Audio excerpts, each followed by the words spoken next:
ভারতবর্ষের একজন বড় বুজুর্গ হুসাইন আহমদ মাদানী রহমাতুল্লাহি আলাইহি বাংলার জমিনে এসে ঘটনা শোনায় গেছেন। ওনার সুযোগ্য সন্তান আরশাদ মাদানী রহমাতুল্লাহি আলাইহি মুসলমান, আল্লাহ তাআলা ওনাকে আমাকে দেখার তৌফিক দান করেছেন। হুসাইন আহমদ মাদানী রহমাতুল্লাহ আলাইহি সুযোগ্য সন্তান আরশাদ মাদানী রহমাতুল্লাহ আলাইহি বাংলার জমিনে এসে ছোট্ট একটা ঘটনা শোনায়া দিয়ে গেছেন। ভারতবর্ষের একটা এলাকা ছিল, নামে মুসলমান কাজে মুসলমান না। ওই এলাকার একটা আল্লাহর বান্দা দুনিয়া থেকে বিদায় হয়, কিন্তু তাকে কেমনে জানাজা পড়াতে হবে, কেমনে গোসল করাতে হবে কোনো নিয়ম তারা জানে না। লাশটা সামনে নিয়ে তারা বসে আছে। এলাকার মুরব্বীরা বলল, ভাই যাও, এইভাবে লাশ নিয়ে বসে থাকলে লাশ নষ্ট হয়ে যাবে। তবে তোমরা একটা কাজ করো, লাশটা নিয়ে চৌরাস্তায় চলে যাও। ওখান দিয়ে অনেক আল্লাহওয়ালা বুজুর্গ মানুষ, টুপিওয়ালা মোল্লা মৌলবী রাস্তা হাইটা যাবে। তোমরা একজনকে ধইরা বলবা যাতে তিনি গোসল করায় দেয়, কাফনে কাপড় পরায় দেয়। মুসলমান ভালো করে জেনে নেন, উলামায়ে কেরামের প্রয়োজন আছে না নাই? আরেকটু জোরে বলেন, প্রয়োজন আছে না নাই? মুসলমান চিল্লে বলো, প্রয়োজন আছে না নাই? মুসলমান উলামায়ে কেরামকে মাইনাস করে কিছু করা চিন্তা করবেন না। উলামায়ে কেরামদেরকে যারা মাইনাস করা চিন্তা করে, খোদার কসম দিয়া বলি তারাই মাইনাস হবে, আলেমদেরকে মাইনাস করতে পারবে না। কোরআনকে মাইনাস করা যায় না, উলামায়ে কেরামদেরকে মাইনাস করা যায় না।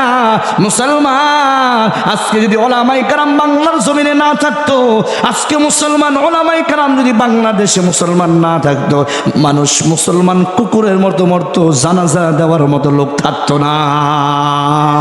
আল্লাহু আকবার জোরে বলেন।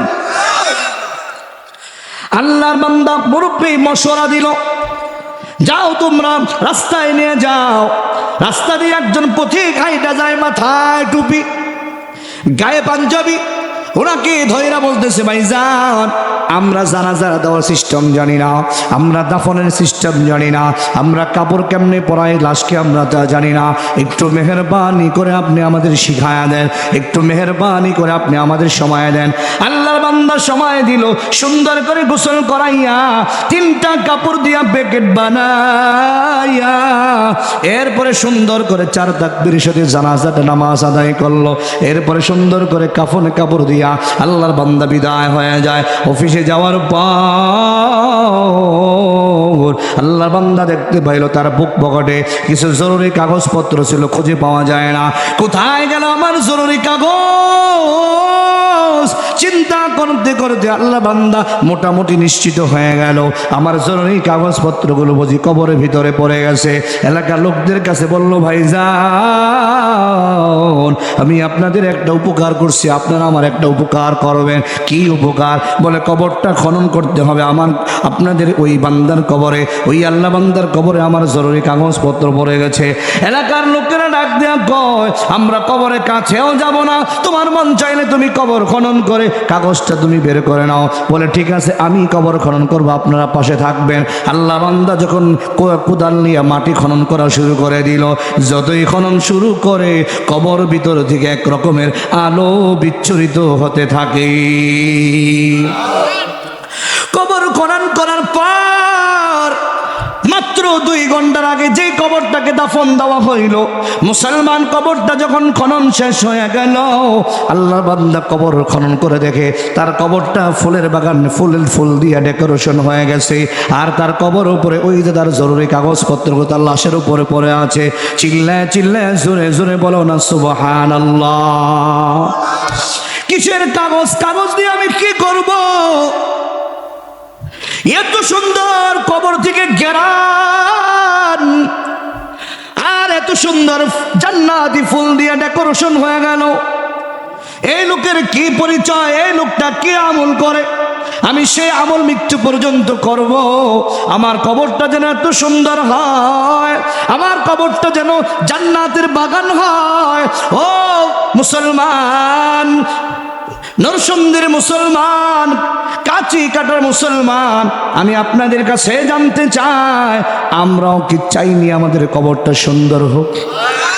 আরে একটু সুরে বল, একটু মহাব্বত বলে আমরা চাই কি চাই না? কারা কারা চান দুটো হাত তুলে আল্লাহকে দেখান। নারাই তাকবীর। এ মুসলমান, দক্ষিণ কাচি কাটার মুসলমান, অনসন্ধির মুসলমান, আল্লাহ বান্দা ডাক দিয়া কয়, এই লোকটার বাড়ি কোথায়? এই লোকটার ঘর কোথায়? তোমরা আমাকে এই লোকটার ঘরটা পরিচয় করা দাও। লোকটার ঘরের মধ্যে গিয়ে দরজার মধ্যে করাঘাত করে, দরজার মধ্যে আওয়াজ দিয়া কয়,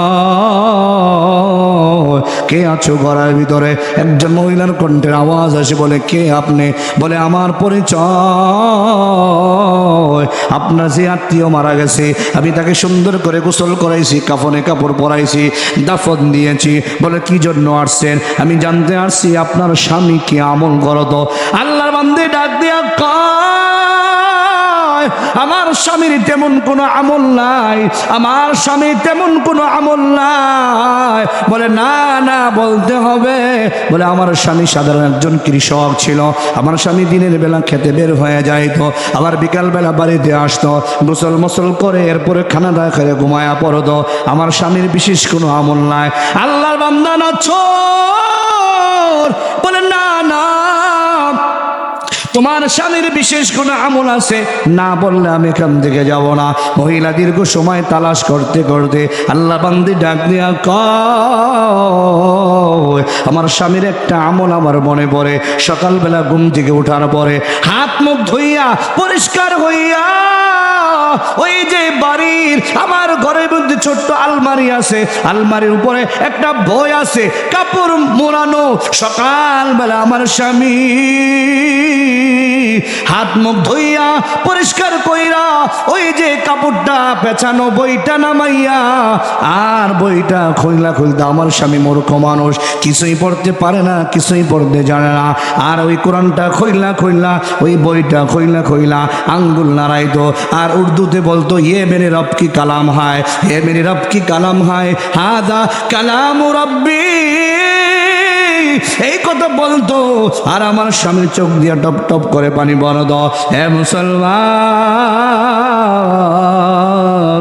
আল্লাহ বান্দা ডাক দিয়া কয়, ও বোন, ওই বইটা তুমি আমাকে দেখাও।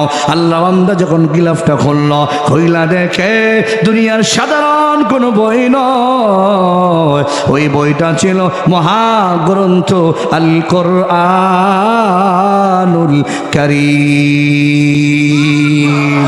আউলিয়ারা কার উকবা ইখতিয়ার, জাহেলেরা কারে দুনিয়া ইখতিয়ার, মাইলে মুমিন সোয়ে মুমিন মিশাওয়াত, মাইলে কাফের সোয়ে কাফের মিশাওয়াত।